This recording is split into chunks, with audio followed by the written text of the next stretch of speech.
Bismillahirrahmanirrahim. Iqra' bismi rabbikal ladzi khalaq. Khalaqal insana min 'alaq. Iqra' wa rabbukal akram. Alladzi 'allama bil qalam. 'Allamal insana ma lam ya'lam.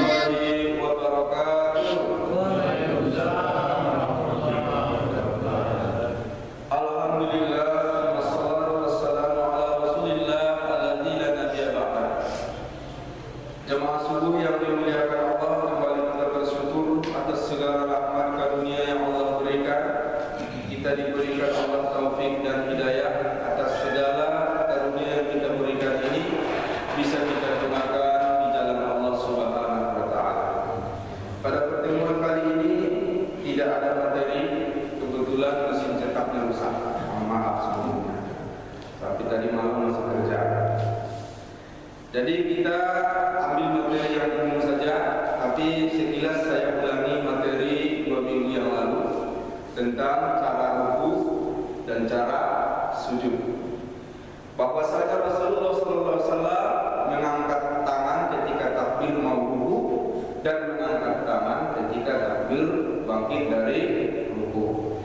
Bagi jemaah yang selama ini tidak mengangkat tangan waktu mau ruku atau waktu mau iktidal, sah salatnya sah, tapi lebih bagus ikut Rasul angkat tangan. Allahu Akbar ruku, Allahu Akbar iktidal. Lalu kemudian Rasulullah SAW merenggangkan jarinya di atas lutut ketika ruku dan merapatkannya ketika sujud. Berbeda. Rukuknya direnggangkan jari, lalu sujud dirapatkan jari. Lalu Rasulullah meluruskan tangannya ketika ruku, meluruskan punggungnya ketika ruku. Andai kata ditaruh gelas di atas punggung beliau, diisi air tidak tumpah. Dan beliau tidak menolakkan kepala dan tidak menundukkan kepala, tapi di antara demikian.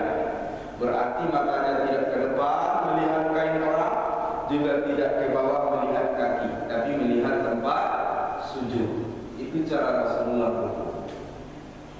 Kemudian bacaan ruku ternyata banyak juga. Subhanallahil azim boleh, subhanallah saja boleh. Minimal bacaannya 1 kali subhanallah. Minimal. Berarti sudah boleh. Allahu Akbar subhanallah, sami Allah liman hamidah. Sudah sah. Lalu pada saat iktidal bersama, beliau sallallahu alaihi wasallam tidaklah berdiri kecuali sudah tegak pinggangnya. Sudah tegak tempat duduknya, maksudnya lurus dulu pinggangnya, barulah beliau kemudian sujud. Jadi tidak ada iktidal setengah-setengah.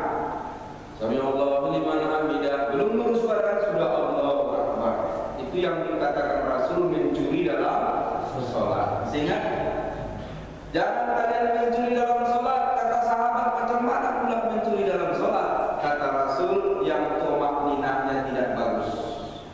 Belum tegak pinggang dia sudah sujud. Itu namanya mencuri dalam sholat. Lalu kata cara sujud, beliau meletakkan tangannya setentangan dengan bahu. Jari ujung ini setentangan dengan ujung telinga. Jari induk ini setentangan dengan bawah telinga. Pada satu hadis merapatkannya, pada hadis yang lain merenggangkannya. Terserah mau rapat mau renggang. Tapi inilah ukurannya. Pada saat sujud, beliau menempelkan dahinya, beliau menempelkan kedua tapak tangannya, beliau menempelkan lututnya dan menghadapkan jari-jari kakinya menghadap kiblat. Berarti ditekuk bagi yang sanggup, kecuali sakit, ya, rematik, encok lagi umat di bahaya. Nah, oleh karena itu hidung terkadang tak disebut dalam hadis yang satu, tidak disebut hidung ditempelkan. Dalam hadis yang lain beliau menyatakan hidung ditempelkan. Artinya apa? Kondisional. Yang hidung panjang ya alhamdulillah, tempel sendiri dia Pak. Yang hidung pesek kasihan, ditempel-tempelin enggak kena juga. Nah, berarti apa? Yang wajib menurut hadis yang pasti adalah 2 tangan, 2 lutut, jari kaki. Sudah berapa? 6, 2 tangan, 2 lutut, 2 jari kaki, 6, 1 lagi. Berarti makanya muncullah 7 rukun sujud. 7 rukun sujud. Nah, tidak wajib, tapi kalau bisa hidup. Nah, jemaah muliakan Allah Subhanahu wa taala. Berapa lama sujudnya? Sama, minimal 1 kali subhanallah. Subhanallah. Bacaannya macam-macam, bisa dengan astagfirullah, bisa dengan subhanarabbiyal a'la, berdasarkan firman Allah, sabbihisma rabbikal a'la. Pujilah Tuhanmu yang maha tinggi. Kalau bacaan ruku, fasabbih bismi rabbikal azim. Pujilah Tuhanmu yang maha agung, maka muncullah kalimat subhana rabbiyal azim. Boleh pula lebih tinggi, subhanakallahumma bihamdika astaghfiruka. Dalilnya fastaghfirhu innahu kana tawwaba. Maka fasabbih bihamdi rabbika wastaghfirhu innahu kana tawwaba. Bertasbihlah, istighfarlah, karena dia Maha penerima taubat. Makanya terkadang bukan cuma wa atubu ila astaghfiruka, tapi wa atubu ilaihi, karena dia Maha penerima taubat. Bermacam-macam, semuanya berdasarkan dalil. Bahkan ada doa yang sangat bagus waktu sujud. Allahumma ja'alni nuran wa fi sam'i nuran wa fi basari nuran wa ayyamini nuran wa ayyasari nuran wa fi fawqi nuran wa fi tahti nuran waj'alni nuran. Jadikanlah aku ini nur, telingaku nur, mataku nur, tanganku nur, anggota badanku nur, dari depan belakang muka belakang, kiri kananku nur, dan jadikanlah aku nur. Yang belum nikah, berikan aku jodoh yang bernama Nur. Boleh ditambah, tapi dalam hati, ya kan? Nah, jemaah muliakan Allah Subhanahu wa taala. Ternyata banyak baca, tapi minimal ukurannya 1 kali tasbih. Subhanallah. Sujud lama-lama boleh, itu yang dianjurkan. Kenapa sujud lama-lama boleh? Karena inilah lambang tawadhu, dan sering dalam Al-Quran dikatakan sholat itu digambarkan dengan sujud. Al-Quran menggambarkan sholat itu tidak dalam keadaan berdiri, tapi ruku dan sujud. Engkau melihat mereka ruku dan sujud. Tarahum ruk'an sujjadan yabtaguna fadlan minallahi wa ridwana. Al-Fatah ayat 29. Engkau lihat mereka rukuk dan sujud dalam rangka mencari karunia Allah. Artinya apa? Digambarkan itu bahagian terkecil dari sholat, yaitu rukuk dan sujud. Yang dimaksud adalah sholat. Jadi jawab oleh Allah Subhanahu wa taala, silakan lama-lama sujud. Tapi bagi imam lihat kondisi makmum, apalagi sujud terakhir dalam waktu dalam ulangan-ulangan. Pas sujud terakhir, waduh sayang semua. Kalau mau sholat sendiri, masyarakat sujud lama-lama, berdoa di sini. Nah, jemaah muliakan Allah Subhanahu wa taala, sampai di situ kaji kita kemarin. Kemudian malam ini, subuh ini kita mengkaji tentang keistimewaan Nabi Muhammad sallallahu alaihi wasallam. Ini masih ada hubungannya dengan bulan Maulid yang kita peringati, walaupun ini sudah masuk Rabiul Akhir. Ini sudah masuk Rabiul Akhir. Tapi kebiasaan kita memperingatinya itu belakang-belakang. Kenapa? Namanya peringatan. Kalau perayaan pas hari A, beda kan? Perayaan ulang tahun ada nggak yang lewat tanggal? Ada, tapi kalau peringatan boleh. Budaya kita begitu. Jemaah muliakan Allah, Nabi Muhammad SAW itu beda dengan Nabi yang lain. Beda, jauh beda. Kemuliaannya jauh lebih tinggi. Untuk apa kita pelajari? Supaya lebih cinta, lebih sayang kepada Nabi Muhammad. Karena harus tampil beda memang. Kalau sama ya, tentu nggak ada rasa seretnya. Nah, beda, dan Allah memang membedakan Muhammad dengan rasul-rasul yang lain. Jemaah memuliakan Allah, apa perbedaannya? Yang pertama kita informasi dari Al-Ahzab 5. Inna Allah malaikatahu yusalluna 'alan nabi ya ayyuhalladzina amanu sallu 'alaihi wa sallimu taslima. Wahai orang-orang yang beriman, berselawatlah kepada Nabi, mengucapkan salam karena Allah juga berselawat dan malaikat. La ilaha illallah. Allah berselawat. Macam mana itu? Kata sahabat, macam mana kata selawatnya Allah? Kata Rasulullah, rahmat. Selawatnya Allah kepada Nabi adalah rahmat, kelebihan-kelebihan yang tidak diberikan kepada manusia lain kecuali kepada Nabi Muhammad. Yang memberi syafaat siapa? Nabi Adam, Nabi Nuh, Nabi Musa. Apa mereka memberi syafaat? Satu-satunya yang memberi syafaat adalah Nabi Muhammad. Yang dulu masuk surga Nabi apa?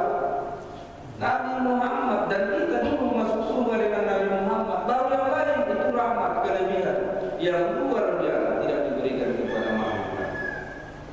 Kemudian bagaimana selawatnya malaikat? Doa. Malaikat berselawat dengan doa. Dijaga malaikat kiri kanan ke belakang. Makanya Rasul tahu di belakang kejadian walaupun mata terbuka. Didoakan oleh malaikat siang malam. Lalu bagaimana cara kita berselawat? Kata Rasulullah, Qul Allahumma salli ala Muhammadin wa ali Muhammad kama sallaita ala Ibrahim wa ali Ibrahim fil alamin innaka Hamidum Majid. Itulah aslinya selawat. Seperti yang dikatakan. Katakanlah Allahumma salli ala Muhammad wa ali Muhammad kama sallaita ala Ibrahim wa ali Ibrahim fil alamin innaka Hamidum Majid. Ada sayyidina. Dia kalau asli dari Nabi tidak ada sayyidina. Mungkin kata ulama, beliau kan tidak membesar-besarkan diri. Apa saja dia bilang penghulu kami, tuan kami, bos kami, komandan kami. Beliau itu orangnya rendah hati. Oleh karena itu kita sebagai umatnya yang membawa nama sayyidina. Wallahu a'lam. Tapi kalau dalam sholat saya tidak pakai. Kenapa Nabi tidak mengajarkan sayyidina? Kalau di luar sholat silakan.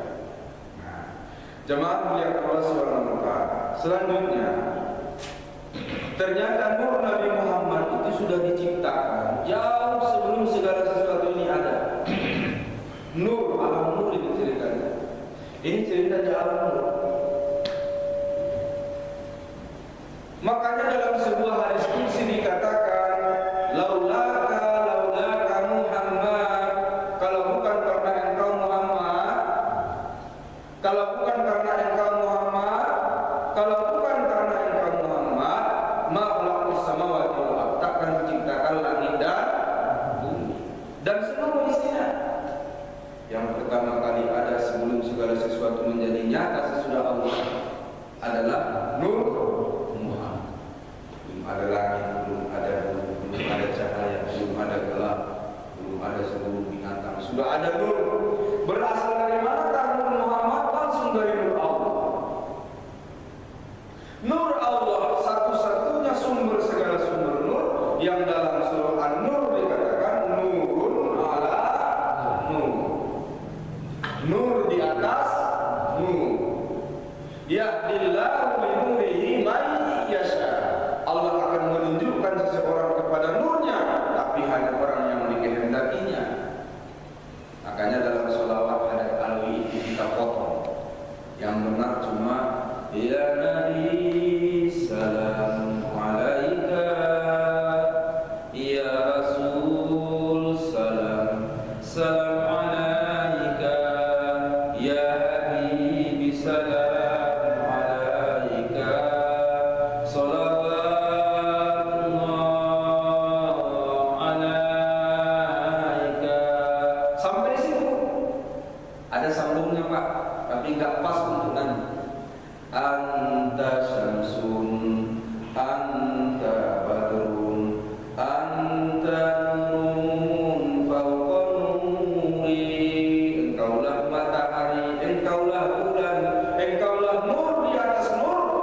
dengan sebuah syair.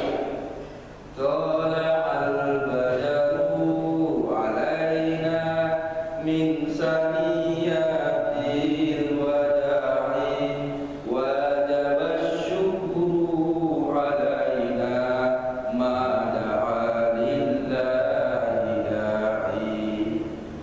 Telah terbit bulan purnama kepada kita. Tala'al badaru alaina. Telah terbit bulan purnama kepada kita min saniyatil wada' dari tempat yang jauh dia datang. Nah, Nabi mendengar tapi tidak menyalahkan. Berarti boleh beliau dikatakan sebagai bulan.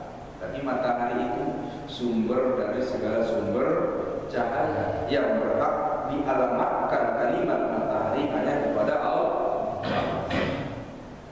Sedangkan bulan menerima pantulan cahaya dari matahari. Apakah bulan itu sumber cahaya? Tidak, dia tidak bercahaya dari dirinya. Dia menerima pantulan dari matahari.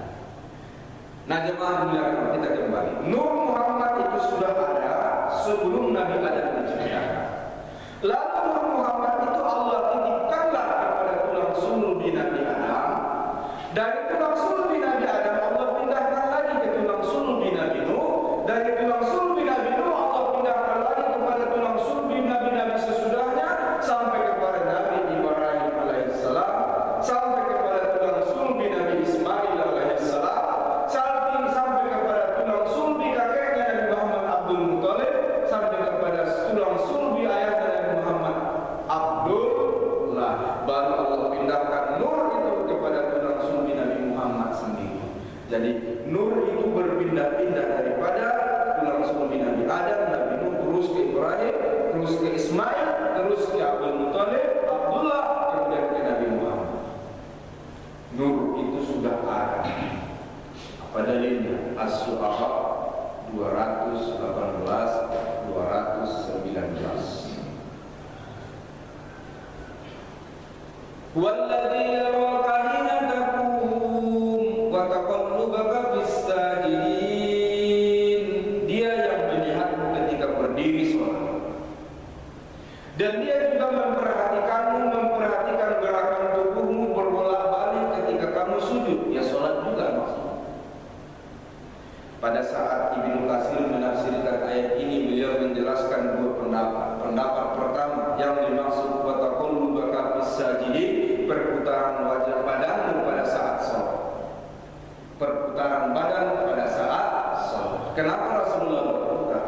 Pada saat beliau takbir Allahu Akbar, maka beliau memang ke tempat sujud. Wajah beliau memang ke kiblat, tapi di belakang ini sahabat belum lurus dan rapat barisan. Beliau tahu. Dari mana tahu? Ternyata beliau punya kelebihan, walaupun wajah ke depan, belakang kelihatan. Oh, itu kelebihan Nabi. Belakang kelihatan.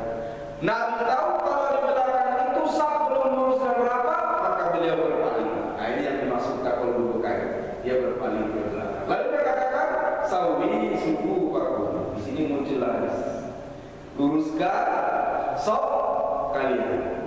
Karena sekarang banyak dengan para imam yang menjadi ke belakang. Sawi suku paku. Fa inna tasbiyata subuhi min tamamis shalah. Dijawab apa? Sami'na wa ata'na. Selesai sholat Pak Imam, apa tadi yang Pak Imam ucapkan? Sawi subuhakum wa inna taswiyat sabuhi min tamamis sholat. Apa artinya Pak Imam? Tak tahu laku. Nah, ini yang salah. Anjuran merapatkan, meluruskan salat itu boleh kalau ke pesawat boleh, tapi harus tahu artinya. Yang pasti juga harus tahu jamaah apa maknanya. Ditanya kepada jamaah, apa itu sami'na wa ata'na? Tak tahu lah. Tak tahu ya semua. Kalau begitu gunakan bahasa Indonesia saja. Luruskan dan rapatkan barisan untuk kesempurnaan sholat kita. Katakanlah jamaah, insyaallah tenang lanjut. Nah, boleh itu boleh karena belum mulai sholat. Nah, jamaah melihat Allah. Jadi maksudnya adalah taqallubaka fis sajidin, engkau melihat, engkau berpaling pada waktu salat melihat jemaah ke belakang. Sunnah bagi imam melihat jemaah ke belakang. Penafsiran kedua kata Ibnu Katsir, menurut Ibnu Abbas, yang dimaksud taqallubaka fis sajid yaitu perpindahan murmu pada jasad orang-orang yang sujud adalah simbol bagi orang yang tunduk, taat, loyal. Jadi kalau kita menggambarkan orang sholat itu kan hanya dengan dua macam, kalau enggak lagi ruku, lagi sujud. Begitu kan? Menggambarkan orang sholat itu pada waktu ruku atau pada waktu sujud. Rata-rata ini.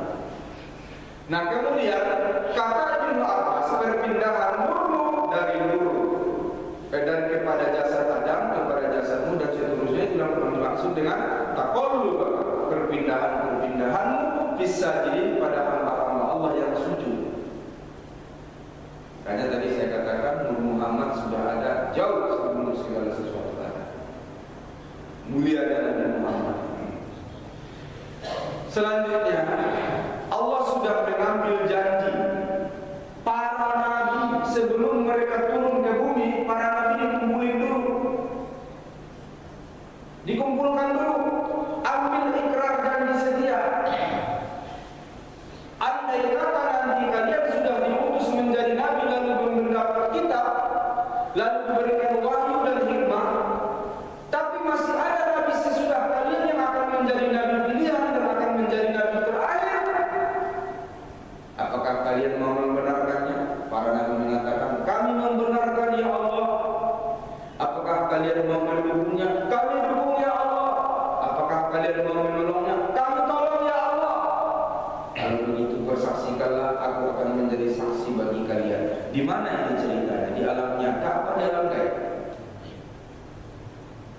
Ada. Para nabi dikumpulkan. Dalam sejarah kedengaran tak para nabi hidup satu zaman? 25 nabi yang wajib kita imani, apakah mereka hidup satu zaman? Lalu kapan mereka mengumpul? Ujuk-ujuk pula Nabi Muhammad ada di situ. Ini ceritanya cerita alam gaib atau alam nyata? Alam gaib. Ini semua masih dalam alam nur. Nurnya Nabi Adam, nurnya Nabi Nuh, nurnya Nabi Musa, Ibrahim, semua dikumpulin. Allah perkenalkan, inilah Nur Muhammad yang akan datang. Apakah kalian mau membenarkannya? Mau. Apakah kalian mau membantunya? Mau. Maka bersaksikanlah, kata Allah. Sebelum Nabi Muhammad dilahirkan, sebelum nabi-nabi yang lain diutus, mereka sudah kompak semua saling mendukung. Kami akan mendukung Muhammad. Ustaz, itu dasarnya apa? Al-Quran, surah apa? Ali Imran, ayat berapa? 81. Periksa. Al-Quran, Ali Imran 81. Wa idh akhadallahu mitsaqan nabiyina lama ataitukum min kitabin wa hikmah thumma ja'akum rasulun musaddiqun lima ma'akum latu'minunna bihi wa latansurunnah.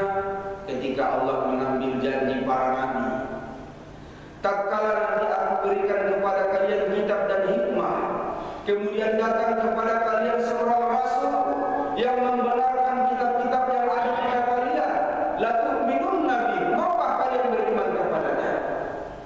Wa latansurunnah, maukah kalian menolongnya? Qala aqrartum, maka para nabi mengatakan, kami mau. Allah tanya lagi, aqrartum, apakah kalian berikrar? Mereka bilang, kami berikrar. Kalau begitu kata Allah, wa aqstum ala dzalikum isri, aku akan juga menyaksikan ikrar kalian. Qala fashhadu wa ana ma'akum minas syahidin, maka bersaksikanlah, aku akan menjadi saksi pada saat kalian mempersaksikan ini. Al-Imran 81. Ini cerita di alam nur. Jadi enggak ngarang kalau ada ustaz cerita begini, Pak. Mulia Nabi Muhammad sudah dipersaksikan, sudah dibuatkan para nabi sebelum mereka lahir ke dunia. Makanya setiap nabi itu menginformasikan kepada umatnya bahwa aku bukanlah nabi terakhir, akan datang nabi terakhir yang akan membawa rahmat bagi seluruh alam. Itulah yang diwasiatkan Nabi Musa kepada Nabi Isa, itu juga yang diwasiatkan Nabi Isa kepada Bani Israil. Allah informasikan dalam surah As-Saff ayat 6.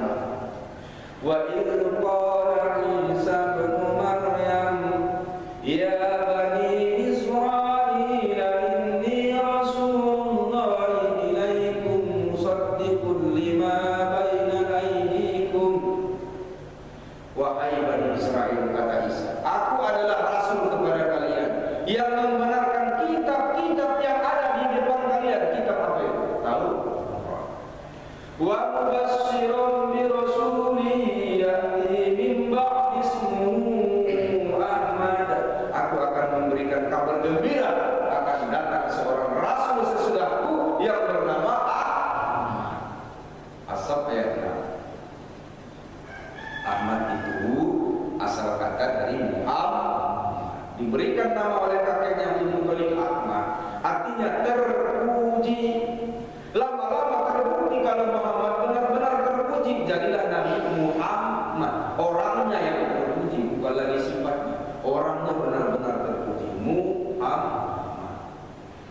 Jemaah dimuliakan Allah, semua nabi mempesankan kalimat yang sama, bahwa aku bukan nabi terakhir, akan datang nabi sesudahku yang menjadi penutup para nabi.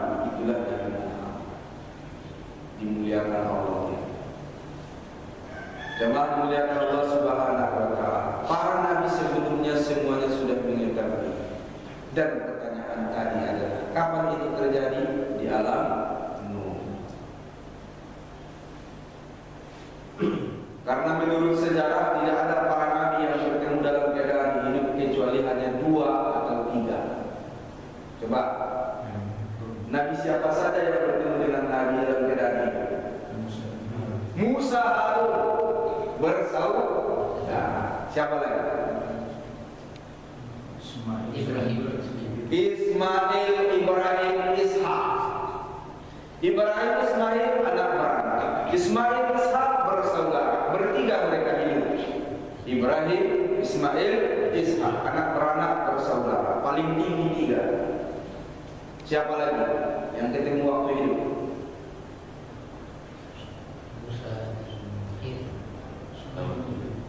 Musa dan Khidir. Khidir tidak termasuk di antara 25. Ayat siapa lagi? Daud, Sulaiman anak beranak. Daud bapaknya, Sulaiman anaknya. Mereka sama-sama membangun Baitul Maqdis. Siapa yang membangun Baitul Maqdis? Nabi Daud bersama Sulaiman. Istana Sulaiman itu Pak, ada di bawah Baitul Maqdis. Yang diperebutkan sekarang kita berpikir berebutan wilayah, bukan mencari reruntuhan Istana Sulaiman. Berapa banyak buku harta terpendam. Kalau halamannya saja mirip kaca, sampai Ratu Bilqis angkat roh. Ada ketemu begitu sekarang? Udah canggih zaman ini Pak. Udah lihat kita orang terbang tiap hari, belum ketemu lah kaca sehebat itu. Mirip orang. Dan itu sudah ada pada zaman Sulaiman dan tenggelam tak kemana. Konon cerita di bawah Baitul Maqdis. Allah. Siapa lagi yang ketemu waktu hidup? Daud, Sulaiman sudah, Musa, Harun, Ibrahim sudah. Nabi Nuh ketemu dengan siapa? Tidak ada. Nabi Yusuf ketemu dengan bapaknya. Siapa bapaknya? Nabi Ayub. Nabi Zakaria ketemu dengan anaknya, Nabi Yahya. Nabi Shu'aib ketemu dengan menantunya, Nabi Musa. Shu'aib dengan Musa itu mertua dengan menantu. Jangan memuliakan Allah. Makanya tongkatnya Nabi Musa itu Pak, yang bisa jadi ular itu dari siapa? Dari mertua, pemberian mertua itu Pak. Ini memang menantu yang baik. Cuma dikasih tongkat yang waktu itu dia tidak tahu apa-apa. Nabi Shu'aib tahu kalau dia punya anak perempuan 2 ini naksir sama Musa. Nah, ini cerita singkat saja.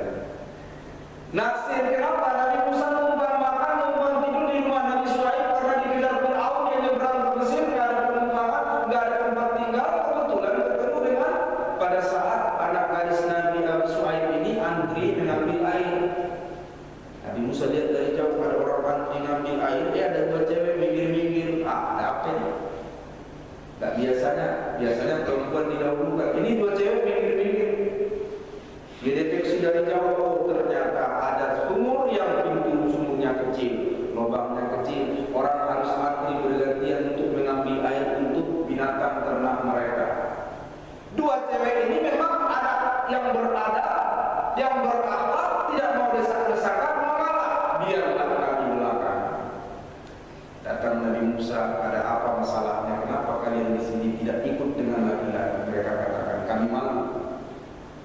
mesti anti. Kan bukankah sumur itu besar? Begitu lihat ada batu yang menyumbat, lubang sumur yang besar itu rupanya hanya masuk satu timba saja, gara-gara batu yang besar. Udah berapa lama? Ratusan tahun nggak ada yang tahu lagi dari apa batu di situ. Nggak ada yang sanggup menambah. Minggir, kata Nabi Musa. Biasa ya. Orang lain bilang ini siapa yang datang sok-sok jago. Nah, begitu Rasulullah Nabi Musa mengangkat batu itu kaget semua. Bagaimana mungkin ratusan tahun nggak ada yang bisa ngangkat? Dia angkat sendiri, dia buang.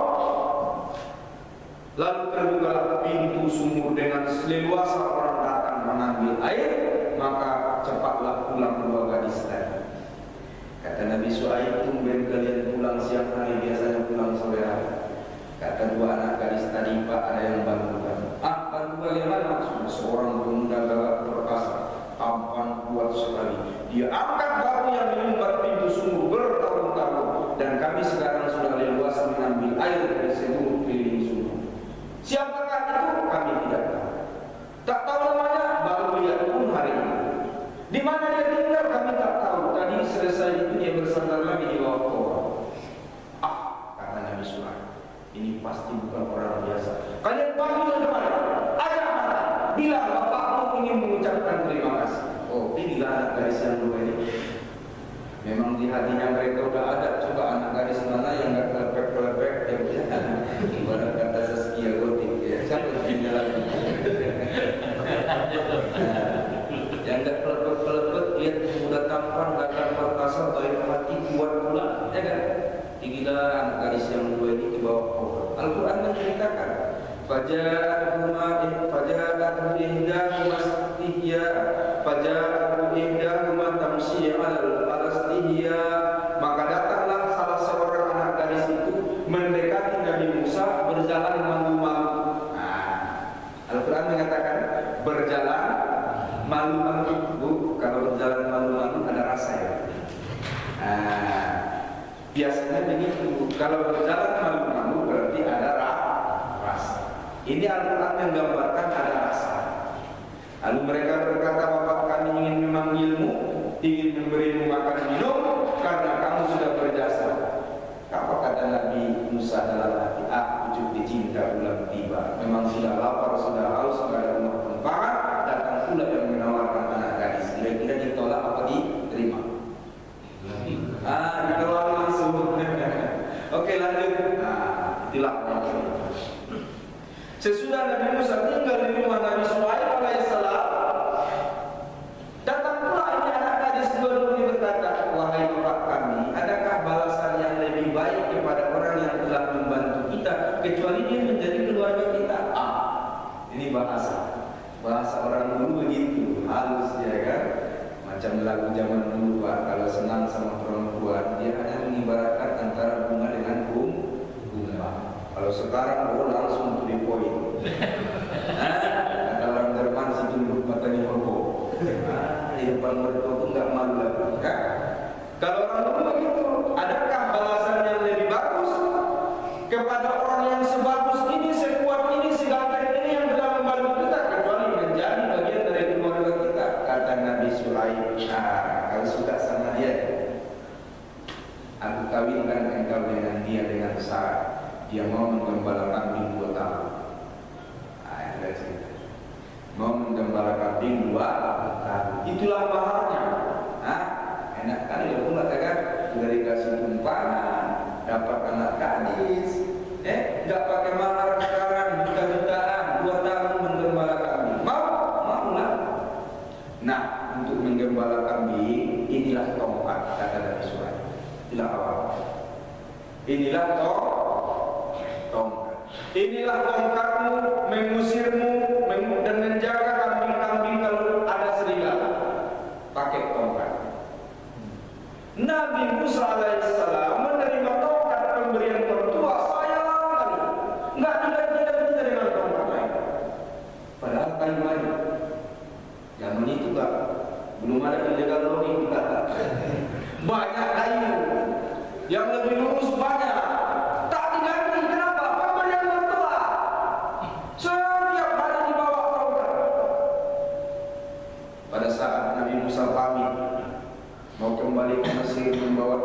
Mesirnya. Apa kata Nabi Syuaib? Wahai Musa, silakan kamu pulang ke Mesir, temui orang tua angkatmu, yaitu Nabi Fir'aun laknatullah. Temui orang tua kandungmu, cari. Saya tidak punya bekal apa-apa untuk kamu Musa. Saya cuma mengingatkan tongkat pemberian itu bawa. Bawa, jangan tinggal. Kata Nabi Musa dalam bahasa kita kira-kira, wahai mertuaku, untuk apa lagi tongkatnya? Kan saya tidak menggembala kambing lagi. Udah bawa saja. Nabi Musa belum tahu ini tongkat apa ini. Maka pada saat dia putus bekal di tengah jalan, sudah melampau, sudah gelap, tidak ada api, maka dia pun berpikir di mana mencari api. Gelap gulita dingin. Padang pasir itu Pak, kalau siang panas, malam dingin. Sudah pernah ke sana?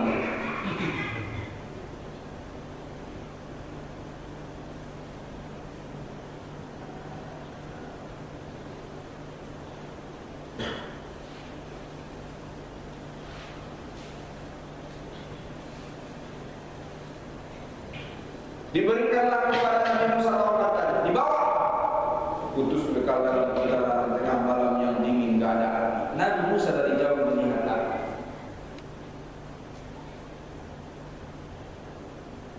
Dari jauh melihat api. Ini indikator ada orang. Ada orang sedang berkemah menyalakan api. Kalau ada orang sedang berkemah berarti boleh minta makan, boleh minta minum, boleh minta air. Inilah kebiasaan para musafir. Kalau ada orang berkemah, oh harapan hidup, ada air, ada makan. Maka dikejar Nabi Musa api. Ternyata api makin jauh, makin dikejar makin jauh, sampai beliau tidak sadar sudah naik ke Bukit Sinai. Kita bilang Tur Sinai, Tur Sinai. Jadi kalau Bukit Tur Sinai dua kali bukitnya, Bukit Sinai. Tiba-tiba muncullah suara yang luar biasa dan belum pernah beliau dengar. Ya Musa, inni ana Allah. Kaget Musa, ucap dia, wahai Musa, akulah Allah. Ternyata api tadi hanyalah jalan menuntunnya ke Bukit Sinai. Dan Allah berkehendak akan bertemu dengan Musa di situ.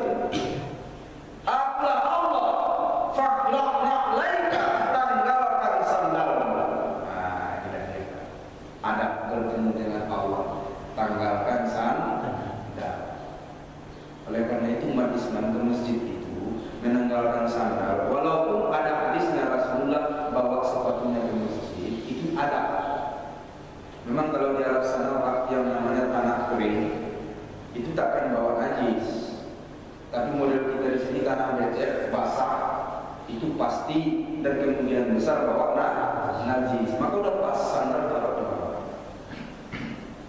Tanggalkan sandalmu, akulah Allah. Berkata-katalah antara Allah dengan Musa, makanya disebut waqallallahu Musa taklima.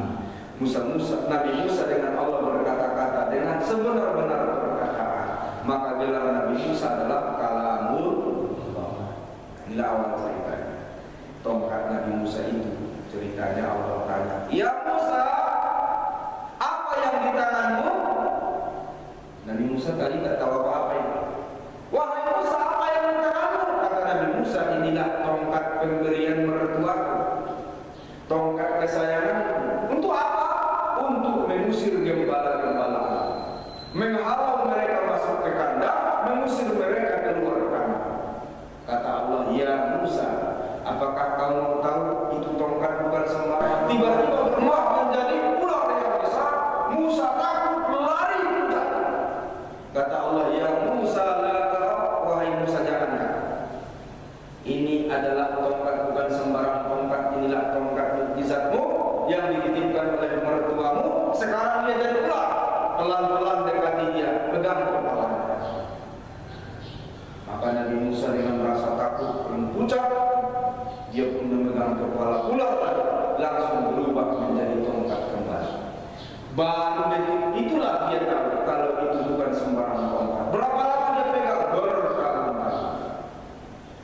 Inilah menanti yang menghargai kemudian mertua. Ini para menantu-menantu ini, apa yang dikasih mertua hargai, jangan buat, ya, jangan disimpan saja. Pakai mana tahu suatu saat ada mukjizatnya, kan itu?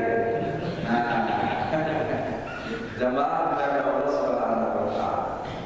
Itulah awal cerita Nabi Musa mendapat tong. Kita kembali yang bertemu satu sama paling tinggi tiga: Ibrahim, Ismail, Ishak, Musa, Syuaib, Harun. Ini pun nggak tahu kita apakah Syuaib itu bertemu Harun. Rasanya tidak. Syuaib hanya bertemu dengan Nabi Musa. Sebab Nabi Harun itu diminta oleh Nabi Musa sesudah di Mesir, kewalahan menghadapi Fir'aun yang dengan hebatnya dengan tukang sihirnya. Lalu Nabi Musa bilang, ya Allah tolong bantu saya dengan mengangkat Harun. Akhirnya Allah mengabulkan. Kenapa? Nabi Musa walaupun kuat fisiknya, kurang fasih lidah, ngomongnya agak terbata-bata. Memang orang begitu, kalau fisiknya kuat ngomongnya kurang, pasti ada kekurangan. Yang pintar nulis kurang pintar bicara. Yang pintar ceramah kemana-mana suruh nulis, goyang meja gak selesai. Kan begitu. Nabi Harun ini pintar bicara, tapi kurang kuat, kurang pemberani. Nabi Musa pemberani, kuat, tapi kurang pintar bicara. Jadi dikawinkanlah yang dua, satu pemberani, kuat, dan satu pintar berdiplomasi. Itulah Musa dan Harun. Untuk melawan seorang raja yang kejam butuh dua nabi. Itu sudah Allah gambarkan. Raja yang kejam tidak bisa dilawan, tidak bisa dihadapi hanya dengan seorang nabi yang kuat. Butuh diplomasi. Maka dua nabi dihadapkan kepada satu Fir'aun. Luar biasa. Kalau Ishak dengan Ismail berbeda tempatnya, enggak satu objek, berbeda tempatnya. Tapi kalau Musa dengan Harun satu objek, yaitu Fir'aun laknat. Selanjutnya, berarti kita kembali kepada kesimpulan bahwa Nabi Muhammad telah diambil ikrarnya oleh para nabi di alam mulia Nabi Muhammad, mulia sekali. Oleh karena itu jamaahnya, bukan sembarangan kalau kita mengucapkan selawat, bukan percuma kalau kita ikuti sunnahnya. Kenapa? Beliau benar-benar manusia pilihan, manusia yang luar biasa, tidak ada nabi seperti dia. Dalam Taubah 128, dialah yang mengutus rasulnya kepada kalian. Azizun alaihi ma anittum, sangat berat baginya apa yang membuat kalian menderita. Enggak tegaan orang Nabi Muhammad. Kalau membuat orang menderita berat hati, kepingin dia ingin memudahkan orang, kepingin dia ingin memberikan kesenangan kepada orang lain. Makanya Nabi Muhammad menangis kalau umatnya tersiksa. Enggak senang kalau umatnya susah-susah. Makanya syariat yang dibawanya itu tidak ada yang susah. Bu'istu bil hanifiyatis samha, aku diutus meluruskan agama yang salah dan membawa kemudahan-kemudahan. Bohong kalau ada agama ini diajarkan dengan kesusahan-kesusahan. Yang bohong yang mengajar. Belum masuk. Lagi. Masih dua lagi belum masuk. Lagi. Udah masuk apa belum masuk? Nah, ini berat apa ini? Takbirnya saja 3 kali baru masuk. Berat apa ini? Berat. Kalau berat ajaran Nabi bukan? Bukan. Tanya gurunya, dari mana kau dapat? Karena Nabi tidak mengajarkan yang berat. Berwudu harus kena semua basah sampai ke tiang, sampai ke paha. Ini ajaran Nabi bukan? Ajaran Nabi bukan? Bukan. Nabi tidak mengajarkan yang berat-berat.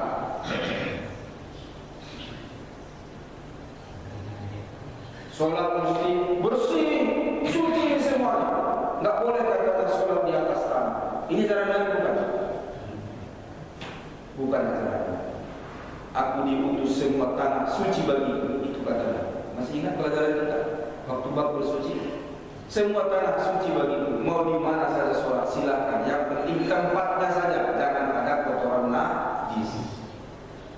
Mau di mana saja, mau di atas permadani silakan, mau di atas daun pisang silakan, pinggir jalan silakan, pemakan sampah silakan. Mudah sekali. Ajman yang Allah harisun alaikum bil mu'minin, dia ingin sekali kalian beriman dan selamat. Allah Rasulullah SAW telah memberikan contoh kepada kita, jangan menyusahkan orang dan berikan keselamatan. Biar beliau kelaparan, yang penting umatnya kenyang. Biar beliau tertindas, yang penting umatnya jaya. Tidak memikirkan diri sendiri. Itulah Nabi Muhammad. Andai kata beliau memikirkan diri sendiri, udah lama hancur kota tadi. Kenapa? Sakitnya tuh di sini, katanya sama. Waktu dilempar oleh orang tak bayangkan datang baik-baik, bicara baik-baik, mau menyelamatkan mereka, malah dilempari pakai batu. Macam orang gila disuruh anak-anak melempar. Coba. Andai kata dia hidup sekarang, udahlah nyanyi dari itu kan, bahasa kita. Tapi apakah kerjaan mereka menawarkan bantuan? Macam mana? Mau kita kibas? Oh jangan. Mau kita hantam? Jangan. Kenapa? Biar mereka yang tolak, nanti anak cucu mereka pasti beri. Ini kan kasih sayang. Kalau kita datang malaikat, macam mana bos? Mau kita hancurkan, mainkan bro, kan itu? Habis semua. Muhammad tidak. Jamaah muliakan Allah Subhanahu wa Ta'ala. Raufur Rahim, dia maha lembut, dia maha bukan maha. Raufur Rahim, dia sangat lembut dan dia sangat. Inilah contoh bagi kita. At-Taubah 128. Orang barat untuk memberikan Nabi Muhammad ini suka perang. Betul. Mereka katakan Islam disebarkan dengan pedang. Memang Al-Baqarah ayat 29 mengatakan Asyidda'u 'alal kuffar, tegas keras kepada orang kafir. Betul. Orang memang beliau tegas. Keras enggak namanya perang. Tak satupun ajaran di dunia ini yang mengatakan kalau perang mari kita sama-sama bermain lemah lembut, enggak ada itu. Maaf ya, pukul dulu kau. Itu film India nih Pak. Belum sampai pukul udah gelap ya bandingnya. Kenapa? Udah jadi kayak juga. Kalau film India itu ya dinding hancur, pasar hancur, ya kan? Cuma Allah Subhanahu wa Ta'ala. Tapi kalau ketemu pohon, dikelilingi lagi. Film India. Jadi kalau perang, betul. Harus memang tegas, harus keras dengan perang. Tapi Muhammad ubailah, kasih sayang bersama mereka. Jadi dilambangkannya Nabi Muhammad dengan beberapa karikatur-karikatur yang menghina. Ini kan bukan karena melihat ajaran. Ini semata-mata karena urusan kebencian sentimental. Kalau mereka melihat ajaran luar biasa. Dan dalam perdebatan antar agama belum pernah kita lihat Islam tersudut. Yang paling sering tersudut itu agama lain. Kenapa? Kalau doktrin diadu dengan doktrin pasti menang. Pasti menang. Hal yang sangat sederhana saja. Tanya sama teman-teman kita yang beragama. Kalian kalau wanita mohon maaf boleh bersetubuh enggak? Mereka bilang oh tidak boleh. Baik kalau tidak boleh, apa dasarnya? Pasti mereka bilang itu kata pendeta kami. Kalau kita orang Islam masih juga bilang kata Ustaz kami sama dengan mereka. Kalau bagi umat Islam, wanita yang sedang haid tidak bercampur dengan suami, itu kata Ustaz apa kata kita? Kata kita, tanya sama mereka, apa ada kata mereka itu? Tidak. Tak disebutkan di kitabnya. Tapi memang mereka bilang tak boleh, tapi bukan kata kita. Oh jauh kalau doktrin dengan doktrin tidak bisa diadu, pasti kita menang. Tapi fenomena dengan fenomena mana yang menang? Tadi doktrin. Nah, ajaran tertulis menang. Tapi kalau fenomena dengan fenomena, siapa yang unggul? Jalan-jalan ke Pinang Baris, banyak toko berbaris-baris, tak satu pun yang menang. Yang enggak. Fenomena diadu dengan fenomena, siapa yang jaya? Siapa yang di atas? Umat Islam berkuasa di bagian mana? Di bidang politik? Umat Islam mayoritas, tapi memilih orang yang tidak mayoritas atau tidak pro kepada mayoritas. Belum apa-apa sudah mau mengganti kolom agama. Siapa yang milih? Kita. Kolom agama sudah mau dihapus. Baru-baru ini ada juga yang cerita tentang DPRA, Romo dari Sapi. Mereka bertengkar di Komisi 8 DPR RI. Kenapa? Mereka mengajukan draft undang-undang kerukunan beragama. Salah satu isinya adalah semua agama benar, semua agama sama, mau di undang-undang. Oh, bagi kita tidak bisa diterima. Semua agama benar tidak bisa diterima. Semua agama sama tidak bisa diterima. Mungkin bagi agama lain bisa diterima, kalau bagi kita tidak. Inna dina indallahil, tidak ada agama yang benar di sisi Allah kecuali Islam. Wa may yabtaghi ghairal Islam dinan fala yuqbal minhu. Siapa saja yang mencari selain Islam tidak Allah terima. Itu agama Al-Islam mengajarkan itu dalam Al-Qur'an. Agama lain mungkin tidak ada dalam kitabnya seperti itu. Oh, untunglah ada mereka di situ. Di antaranya Al-Ustaz kita dan Sapi. Ditolak draft undang-undang. Tidak, andai kata tidak, udah bakal jadi undang-undang lagi. Terus anak sekolah lagi kalau berdoa nggak boleh pakai alhamdulillah kata ya Allah, ya Tuhan saja. Doa itu jangan lagi pakai ya Allah, tapi cukup ya Tuhan. Ini secara politik kita berkuasa ya? Tidak. Secara ekonomi? Tidak. Oh jauh. Beli apa? Ya yang kue ini siapa yang bikin? Mas Lam ya? Produksi dalam negeri. Mas Lam yang bikin ini, betul nggak? Istrinya apa? Hah? Istrinya, produksi dalam negeri kan? Udah mulai meningkat sedikit acara di kantor-kantor pakai kue mana? Majestic? Punya siapa? Majestic. Untung ada aroma. Apa nggak pindah ke aroma saja? Ya kan? Ayo dari rumah kita dari teras sampai dapur ada. Sepeda motor, mobil, mereknya Indonesia apa Jepang? Jepang. Dalam rumah kita ada TV, ada kulkas, ada lampu bola lampu. Mereknya apa? Indonesia apa Jepang? Jepang. Dalam kamar kita ada kipas angin, ada AC. Mereknya Indonesia apa? Jepang. Di dapur kita ada Magicom, ada kompor gas, ada apa lagi untuk air dispenser. Mereka apa? Panasonic lah, Jepang lagi. Dan teras sampai dapur Jepang semua. Kita ini secara fenomena kalah atau unggul? Kalah. Depan Jepang, dalam Jepang, belakang Jepang, malas makan, malas masak, cari restoran Jepang. Apa itu? Sayur Sakato. Nah, kalau secara doktrin memang nggak bisa ya. Coba perhatikan nanti semua perdebatan agama, bukan cuma di Indonesia, di Amerika, di mana saja. Sekarang ada Yusuf Esther, mantan pendeta orang Inggris, download di internet. Paling betul itu perdebatan. Dia boleh asli pakai jenggot. Udah berapa banyak pendeta yang dia Islam. Secara teori belum nggak bisa dikalahkan Al-Quran itu. Jelas bukan buatan manusia, buatan Allah. Siapa yang bisa mengalahkan? Masalahnya fenomena. Kita belum bisa mengaplikasikan Al-Quran itu sepenuhnya. Kata Saca yang boleh jadi orang Indonesia itu, aku cinta Indonesia. Orang Indonesia ini hebat.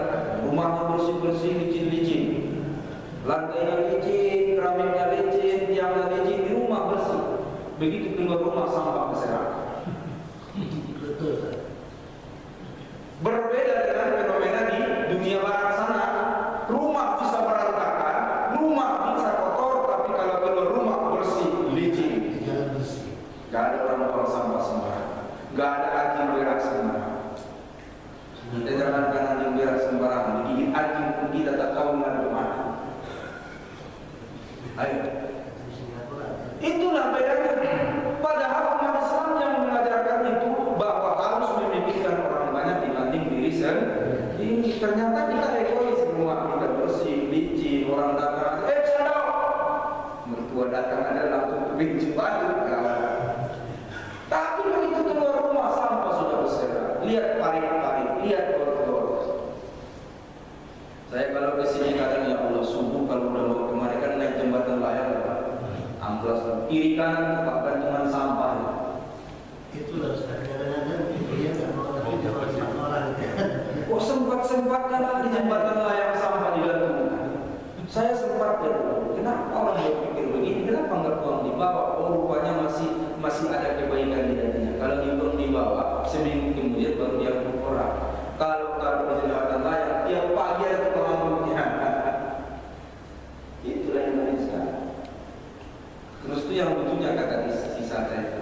Kalau kenalan sama orang Indonesia udah hubungan dekat, nanti SMS-an dari jauh itu yang ditanya apa dulu? Coba, kalau udah dekat udah dekat. Kalau kita SMS-an dari jauh, apa yang kita lakukan? Udah makan belum? Betul nggak? Udah makan belum? Mikirnya makan. Kalau orang luar berkata, apa aktivitas hari? Apakah hari ini menyenangkan? Datang kita udah makan belum? Jadi karakter itu sesungguhnya sudah dibangun oleh Al-Quran, bahwa kita tidak boleh berpikir konsumtif, tapi harus berpikir produktif. Makanya Al-Quran mengatakan jadilah seperti pohon yang besar, yang mengumpuli semua tanaman yang ada, membuat takjub orang yang melihat, bermanfaat bagi binatang, bermanfaat bagi tumbuhan, bermanfaat bagi burung-burung, bermanfaat bagi seluruh alam. Pohon yang besar itu utara selatan udah lama habis kalau bukan karena ada pohon-pohon yang besar. Itu serangga-serangga, kupu-kupu, burung-burung yang kecil senangnya kalau mereka melihat pohon yang besar, bisa membuat sarang, bisa mengisapkan bunga-bunganya. Coba kita melihat pohon besar senang kan? Kok bisa singgah berteduh di bawahnya, anak-anak bisa bermain-main di bawahnya, binatang bisa berteduh di bawahnya. Carilah pohon yang besar, produktif. Kita udah belajar zakat kemarin. Kalau zakat fitrah konsumtif, kalau zakat mal, zakat harta produktif. Apa bedanya konsumtif dan produktif? Oleh karena itu kalau zakat binatang 40 kambing diberikan 1 kambing, jantan apa betina? Ulangi, 40 kambing dikakakkan keluarkan 1 kambing, jantan apa betina? Betina, biar bisa beranak. Bukan untuk dimakan. Ini zakat kami seekor kambing sembelih, salah. Dikasih betina supaya dia berbiara. Kalau zakat mal itu mesti begitu, harus produktif. Kita udah diajari dari awal, tapi ternyata sekarang pola kita masih konsumtif. Bangga punya sesuatu yang dibeli, bikin kelab. Banyak kelab. Dulu waktu senia dengan Avanza datang, itu ada kelabnya. Avanza senia ada kelab. Sebelum banyak. Apa saja yang baru datang bikin kelab. Yang udah hancur di negerinya nggak ada lagi pakai itu, masih ada mana juga saja. Di sini masih ada kelab. Begitu bangganya kita menjadi pembeli. Nah, jamaah melihat Allah Subhanahu wa taala, mudah-mudahan apa yang kita kaji pada subuh ini bisa memotivasi kita lebih cinta lagi kepada Nabi Muhammad SAW, dan agar kita mengetahui ajaran yang sesungguhnya, bukan ajaran yang seperti kita lihat dalam fenomena kita sekarang. Tidak ada peduli.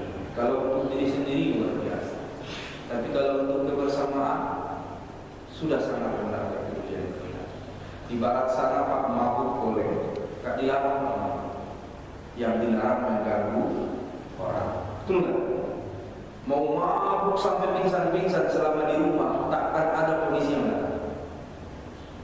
Tapi begitu dia turun ke jalan mengganggu orang, cepat kali polisi datang.